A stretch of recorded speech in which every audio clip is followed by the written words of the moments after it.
des temps est proche.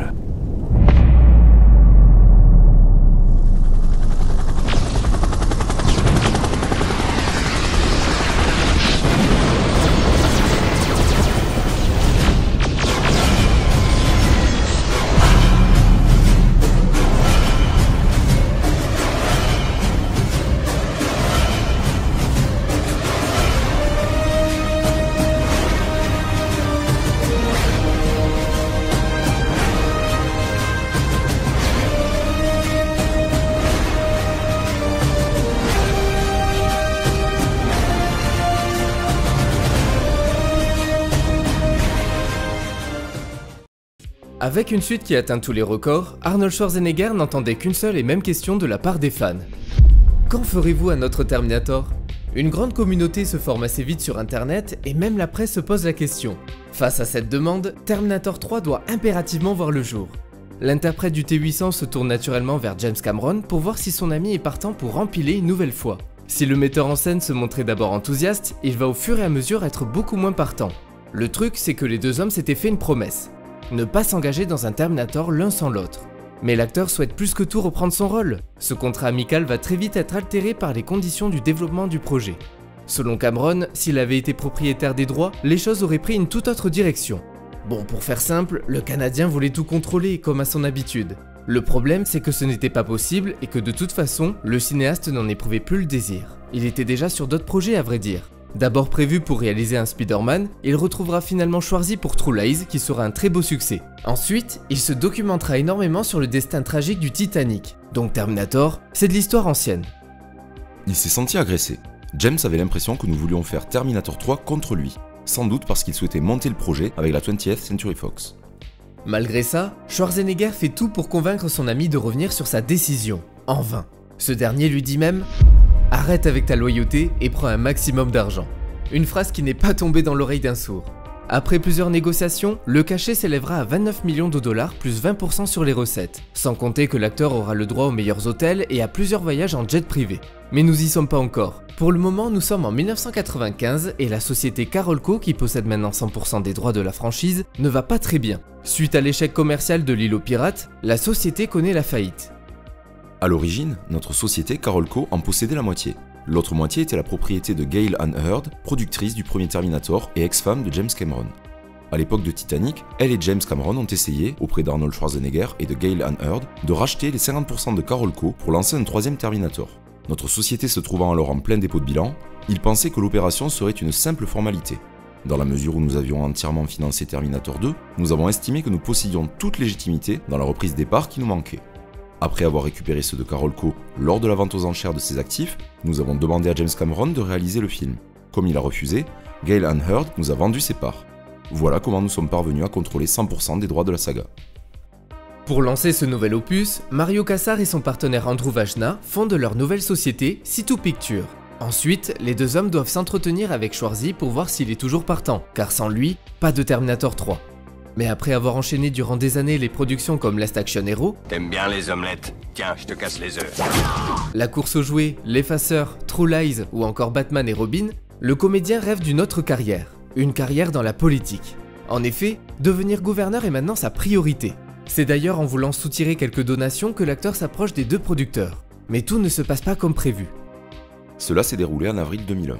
J'ai très vite remarqué que Mario et Andrew n'avaient aucune envie de discuter politique. Ils m'écoutaient poliment, mais pensaient à l'évidence à autre chose, à Terminator 3. J'avais, longtemps auparavant, signé un pré-contrat qui m'engageait à faire le film, dont la mise en chantier traînait depuis des années. Quand ils ont commencé à m'en parler, ils me l'ont rappelé. Ils m'ont aussi appris qu'ils en avaient vendu ces droits à l'international, conclu des partenariats et des accords de merchandising. Des engagements à hauteur de plusieurs dizaines de millions de dollars. Tout cela m'inquiétait d'autant plus que le développement du film s'était accéléré. Son scénario était pratiquement prêt. La production devait même débuter dans l'année. Ils ont bien remarqué que cela me posait problème. Cordiaux mais fermes, ils m'ont mis en garde. Si tu te retires de Terminator 3, on va te traîner en justice parce que nous avons vendu des droits en garantissant que tu en tiendrais le rôle principal. Nous sommes les derniers à vouloir te faire un procès, mais si nous sommes attaqués pour n'avoir pas tenu nos engagements, nous nous retournerons contre toi, surtout que nous n'avons pas les moyens d'indemniser tous ces types. Ça va te coûter un max. En résumé, qu'il le veuille ou non, il doit le faire. Suite à l'annonce de son grand retour, les grands studios hollywoodiens se battent pour acquérir les droits de diffusion. C'est finalement Columbia qui gagne avec ses 75 millions de dollars sur la table. Durant quelques semaines, Schwarzy tente à nouveau de raisonner James Cameron sans succès. Selon lui, quand Jim prend une décision, il s'y tient jusqu'au bout. Il faut donc trouver un autre cinéaste. La production contacte entre autres Ridley Scott, David Fincher, John McTiernan et John Woo. Mais c'est finalement Jonathan Mostow, réalisateur du thriller Breakdown, qui est choisi. Trouvant les 2 premiers Terminator parfaits, il a tout d'abord hésité. Mais un salaire à 5 millions de dollars, ça ne se refuse pas. La nouvelle n'est pas bien accueillie par les fans qui exigent le retour de James Cameron sur le champ. Jonathan ne se laisse pas démonter malgré les messages d'insultes qu'il reçoit jour après jour. Peu importe ce que pensent les spectateurs au fond, le metteur en scène veut se concentrer sur son travail et tenter de faire le meilleur film possible sans jamais chercher à imiter son prédécesseur. Un choix qu'Arnold soutient à 100%. De son côté, l'auteur Teddy Sarafian boucle son script. Dans cette première version, nous retrouvons John Connor en tant qu'informaticien, pendant que sa mère Sarah se cache dans le désert californien. Jusqu'au jour où 2 Terminators surgissent. Le T-800, pour à nouveau protéger John, et le T-1G, une Terminatrice venue pour le tuer. Même si Arnold est plutôt content du résultat, Jonathan souhaite accentuer le contenu émotionnel et rendre le manuscrit plus personnel. Les modifications seront apportées par le duo John Brancato et Michael Ferris. Les 2 scénaristes ont établi que Terminator 3 devait posséder sa propre identité. Ils ont donc planché sur plusieurs options qui s'affranchissaient totalement de l'affrontement entre les 2 cyborgs. Mais à chaque fois, ils se heurtaient au même problème. Ce n'était plus un Terminator conforme à la logique des 2 précédents, ce que le public n'aurait sûrement pas accepté. Ils sont par conséquent revenus à la formule imaginée par James Cameron. À partir de là, leur préoccupation principale a été d'écrire un film qui soit indépendant des 2 autres, tout en complétant la trilogie. Le manuscrit est donc réécrit de A à Z tout en conservant l'idée d'une machine cette fois-ci à l'apparence féminine. Si le duo doit faire face à d'innombrables modifications qui s'apparentent à un vrai casse-tête, une mauvaise nouvelle débarque. Une mauvaise nouvelle qui va encore une nouvelle fois les pousser à tout modifier. Linda Hamilton refuse de revenir. Je ne voyais pas l'intérêt de revenir. Mario Kassar et Andrew J. Vaina ont tenté de me convaincre, mais leurs arguments n'ont rien changé. Au lendemain de Terminator 2, je me suis efforcée de m'éloigner des figures de femmes fortes. Je recherchais autre chose, comme des rôles de filles drôles ou à côté de la plaque. Il n'était pas question d'y retomber avec Terminator 3. Non, je n'avais rien à gagner à y participer. De l'argent, je suis incorruptible. Les auteurs décident à contre-cœur de tuer le personnage. Sarah Connor was cremated in Mexico. Pas de Linda Hamilton, mais aussi pas d'Edward Furlong dans le rôle de John.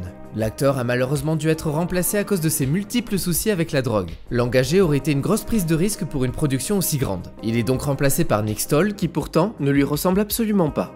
Pour le TX, pas moins de 10 000 candidates passent l'audition. Des têtes connues tenteront également leur chance comme Carrie-Anne Moss de Matrix ou Jeri Ryan de Star Trek. C'est finalement Kristanna Loken, à seulement 23 ans, qui obtient le rôle. Sa première audition a été très compliquée, car elle a dû rejouer une scène de Robert Patrick dans Terminator 2.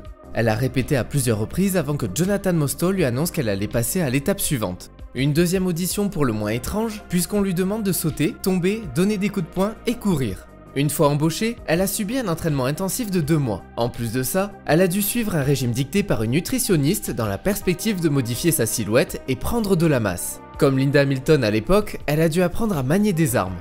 Juste avant le tournage, Arnold Schwarzenegger doit reprendre lui aussi de la masse pour retrouver le corps du T-800 vu dans le jugement dernier. Durant 6 mois, il suit un entraînement et se soumet à un régime draconien. Un vrai défi selon l'acteur car en vieillissant, le métabolisme ralentit et provoque la prise de poids. Pour prouver à toute l'équipe qu'il a bien repris toute sa masse, il décide d'enfiler le blouson en cuir de Terminator 2 qui lui va encore comme un gant. La première nuit où je me suis retrouvé sur le plateau, dans la peau du Terminator, j'ai eu l'impression que je tournais le film depuis 6 mois. Un peu comme si je n'avais jamais cessé d'être le personnage. Dans une certaine mesure, il s'agit d'ailleurs de notre rôle, le cyborg de Terminator 2 ayant été détruit. Celui-ci ne possède par conséquent pas sa mémoire, il doit tout apprendre dans sa cohabitation avec les humains. Pas question qu'ils disent no problemo ou hasta la vista. Si le tournage se passe globalement bien, il y a malgré tout une grande scène d'action qui va demander énormément d'énergie à toute l'équipe. Je veux bien évidemment parler de la course-poursuite de 10 minutes où la Terminatrice conduit un camion grue de 100 tonnes qui détruit tout sur son passage.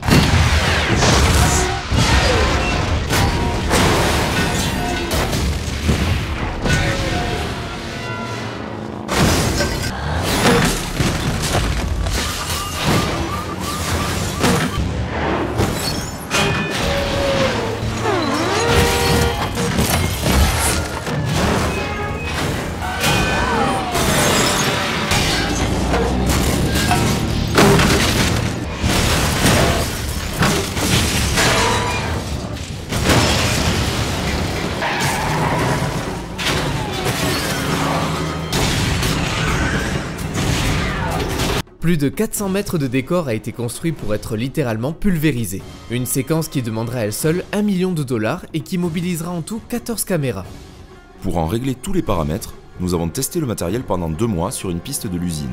À la répétition générale, 10 jours avant le tournage, quelque chose s'est mal goupillé. En prenant en vitesse modérée, 60 km/h, un virage que nous pensions contrôler parfaitement, le camion grue a basculé pour faire 2 tonneaux. Nous avons eu très chaud. Difficile de maîtriser un tel engin.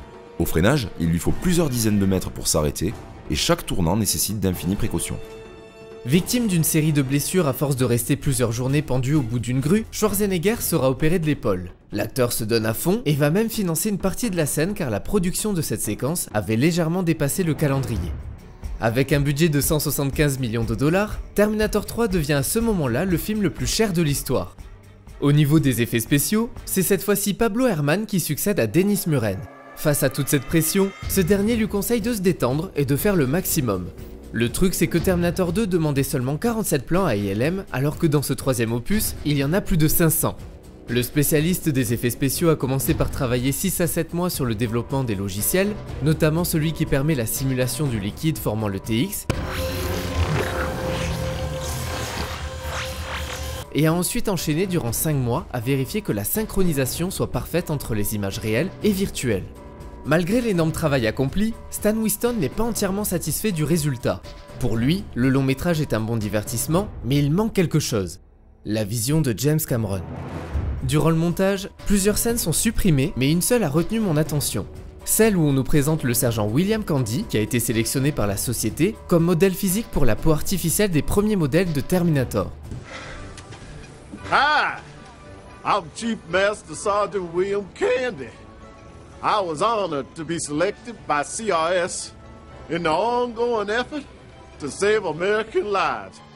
I don't know about that accent. We can fix it.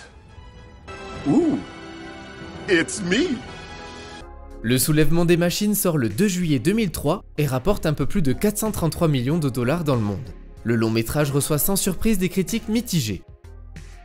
Ce qui choque à première vue, c'est la similitude de scénario, de circonstances, voire de plans entre l'opus 2 et l'opus 3. L'arrivée des Terminators, la scène d'habillage dans le bar, etc. Et même si le scénariste a essayé de jouer sur les codes et d'en rire ou de les détourner, on ne peut que pâlir devant cette sombre et pâle copie à la fois. Bien sûr, les scènes d'action sont parfaitement menées et dantesques. Bien sûr, le charisme de l'acteur dans son rôle phare est intact. Alors qu'est-ce qui pêche dans ce film ? La transparence incroyable de Nick Stoll, qui est insignifiant d'un bout à l'autre du film. Le rôle de faire-valoir, joué par Claire Danes, la sous-exploitation des possibilités de la Terminatrice, les incohérences de scénario, et surtout, le manque d'innovation qui enlise la trilogie au lieu de l'élever vers les sommets mérités. Il serait tentant de dire que Terminator 3 s'est condamné tout seul à rester dans l'ombre de T2 dès sa mise en chantier et le désistement de James Cameron. Adressé aux fans mais aussi à ceux qui n'ont pas vécu la sortie de T2, ce troisième volet n'est pas indispensable. Il mise tous ses jetons sur le grand spectacle et en cela fait les choses en grand. Schwarzenegger, en grande forme, fait le job. Imperturbable et toujours parfait dans la peau de ce sauveur de métal. Et tout se résume à une course-poursuite qui, aussi spectaculaire soit-elle, se coltine tout du long du parfum de déjà vu. Ultra efficace, c'est certain. T3 annonce le chaos jusqu'alors suggéré par Cameron, tout en confirmant qu'on ne touche pas au culte sans se brûler un minimum les doigts.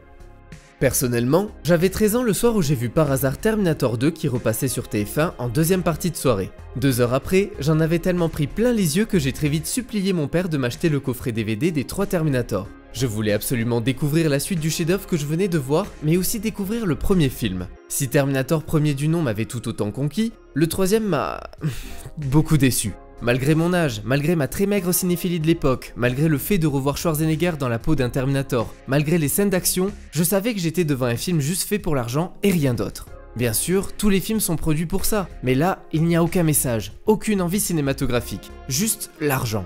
Et ça se ressent tout le long de l'œuvre. La première chose qui m'a frappé, c'est ce manque d'ambiance, c'est terriblement plat. On ne ressent à aucun moment cette ambiance de fin du monde imminente et inévitable, alors que pourtant, cette aventure se passe quelques heures avant l'apocalypse. C'est bien simple, tout sonne faux et forcé. Effet très étonnant, les effets spéciaux ne tiennent pas vraiment la route comparé à son prédécesseur sorti 12 ans plus tôt.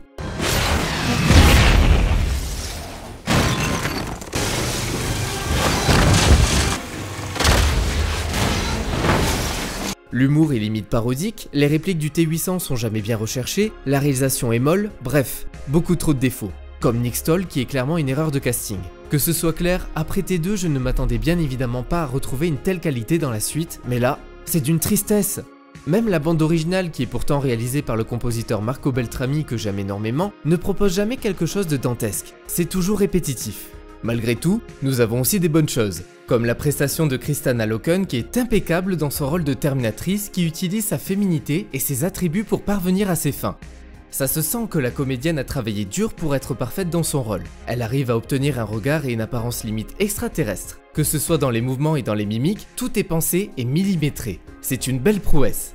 Schwarzy est également impeccable, l'acteur s'éclate et ça se voit. Mais à côté de ça, le reste est totalement oubliable. En bref, Terminator 3 est divertissant, mais ça s'arrête là.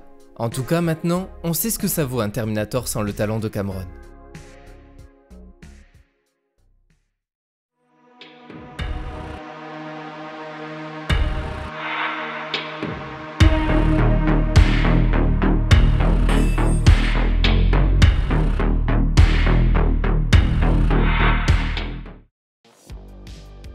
Arnold Schwarzenegger était très préoccupé par sa scène où il joue nu.